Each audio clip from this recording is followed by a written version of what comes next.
Hello guys. Yung husband ko magka-cut ng grass today.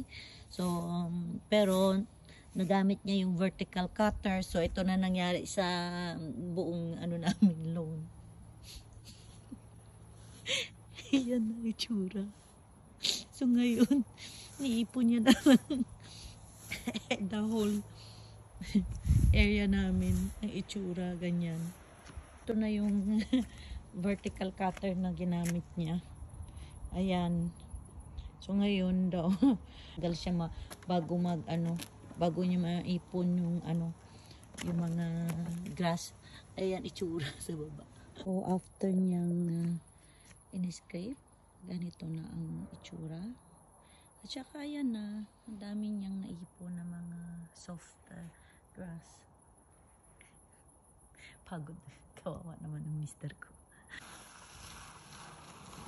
Tapon niya na yung mga naipon niya. Hello guys. Yung husband ko magka-cut ng grass today.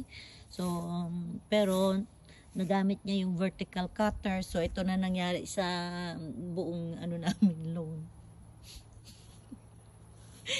Yan ang itsura. So, ngayon, niipon niya naman the whole area namin. Ang itsura, ganyan. Ito na yung vertical cutter na ginamit niya. Ayan. So ngayon daw tagal siya bago niya maipon yung yung mga grass.